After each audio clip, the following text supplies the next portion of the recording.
ओम नमः शिवाय। प्रिय दर्शकों, अर्धवार्षिक राशिफल की चर्चा होगी और बात कन्या राशि की होगी। अर्थात कन्या राशि वालों के लिए ये जो बचे हुए जुलाई से लेकर दिसंबर के बीच के महीने हैं, ये कैसे रहेंगे।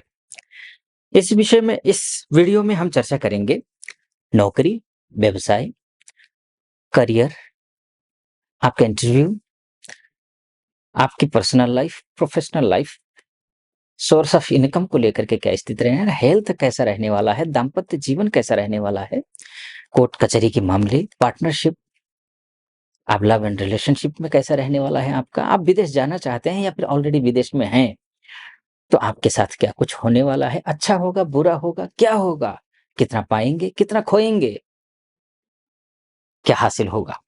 इस इन सभी विषयों को हम विस्तार से चर्चा करेंगे। पूरा वीडियो देखिए, सुनिए। कन्या राशि वालों के लिए सबसे पहली बात तो ये है कि शनि 30 जून से लेकर के वक्री हो रहे हैं। और ये जो वक्री शनि है ना, ये आपके लिए, वैसे तो देखिए पापक ग्रह शनि है, शनि पापक ग्रह के अंतर्गत आता है। शनि, राहु, केतु ये पापक ग्रह के अंतर्गत आते हैं। राहु और केतु हमेशा वक्री रहते हैं और शनि जो है कभी मार्गी तो कभी वक्री हो जाता है। तो ऐसी स्थिति में लेकिन शास्त्र कहता है पापी ग्रह जब वक्री होते हैं तो वो अशुभ फल देते हैं। यानी कि वक्री ग्रह क्या होता है कि चेष्टाबली हो जाता है और चेष्टाबली ग्रह उच्च के समान फल देता है। तो यानी कि उच्च के समान दुगुना फल देता है, तो पापी ग्रह पाप दुगुना दे देगा।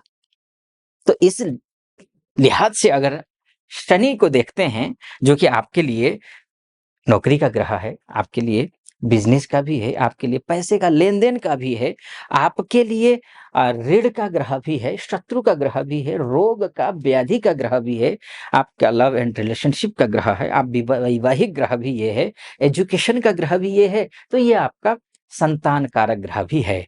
अगर ये ग्रह पापी है और ये और पाप बढ़ाएगा, तो शनि तबाह कर देना चाहिए। लेकिन शास्त्र का दूसरा पहलू ये है कि शास्त्र कहता है कभी भी त्रिकोणेश पापी नहीं होते हैं। त्रिकोणेश ग्रह कभी भी पापी नहीं होते हैं। शनि नैसर्गिक रूप से पापी है, इसमें कोई संदेह है ही नहीं।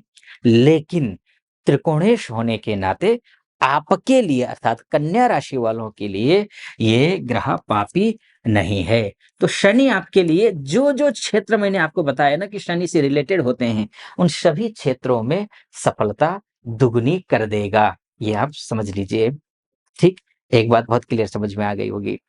तो इन क्षेत्रों में जो शनि से रिलेटेड क्षेत्र हैं, नौकरी, व्यवसाय इत्यादि जो भी मैंने काउंट किया आपके इससे पहले शुरू में ही, उन सभी क्षेत्रों में अच्छी सफलता दिलाएगा। एक तो ये है। दूसरा पक्ष ये है कि वैसे तो मैं इस वीडियो में नक्षत्र आधारित ज्योतिष गणना के आधार पर फलादेश ज़्यादा नहीं करूँगा, लेकिन कुछ मिनट, कुछ सेकंड लूँगा ज़रूर। क्योंकि इस पर मैं विस्तार से वीडियो बनाता हूँ, इस नक्षत्र आधारित ज्योतिष गणना के अनुसार। एक और मेरा यूट्यूब चैनल है, नीचे डिस्क्रिप्शन में उसका लिंक होगा, उसको क्लिक करके उसको भी आप फॉलो कर सकते हैं। एस्ट्रो मुक्ति नाम से है, नक्षत्र आधारित, शुद्ध रूप से नक्षत्र के आधार पर मैंने फलादेश किया हुआ है। यहाँ पर थोड़ा-सा टच करूँगा क्योंकि पूर्वा भाद्रपदा नक्षत्र में शनि महाराज 3 अक्टूबर तक गोचर कर रहे हैं और गुरु आपके लिए, वो जो पूर्वा भाद्रपदा नक्षत्र है ना, वो किसका नक्षत्र है? वो गुरु का नक्षत्र है। और गुरु आपके लिए क्या है?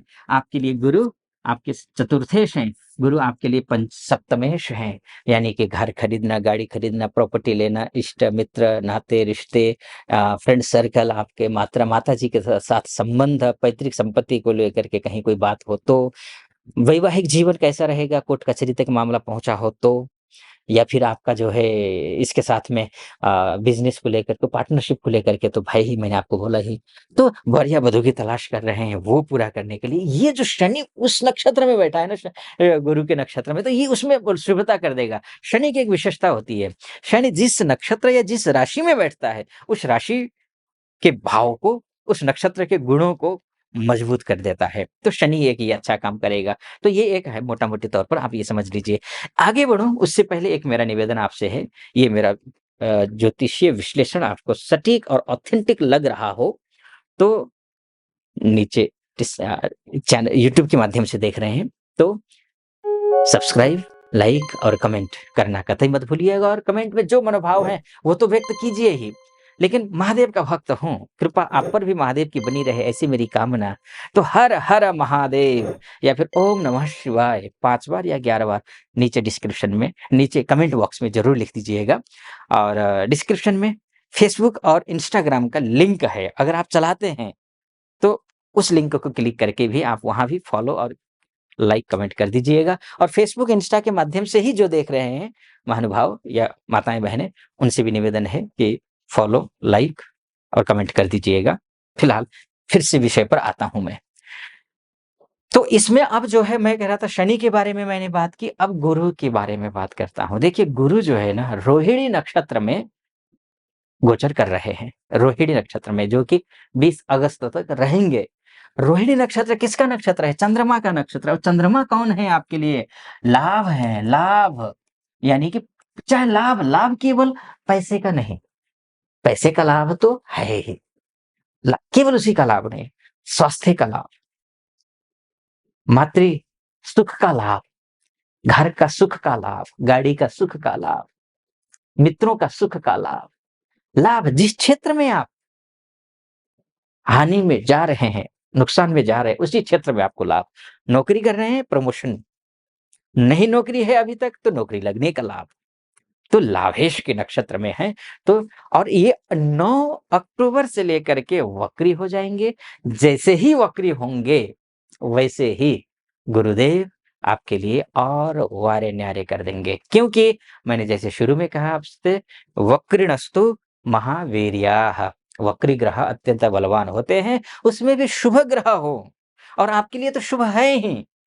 वैसे भी गुरु नैसर्गिक रूप से शुभ है, और आपके लिए तो केंद्रेश है, तो शुभ तो है ही। निश्चिंत रहिए, दुगुना फल देगा। बस निवेदन इतना है आपसे, शनि की उपासना करना न भूलिएगा, गुरु की उपासना करना कतई मत भूलिएगा। एक माइनस पक्ष है, ध्यान रखिए, वो माइनस पक्ष ये है, 20 अक्टूबर से मंगल नीच के हो रहे हैं, और मंगल आपके लिए तृतीयेश हैं और अष्टमेश हैं। और अष्टमेश और तृतीयेश जब नीच का हो जाता है, तो ऐसी स्थिति में आपका मनोबल को तोड़ देता है।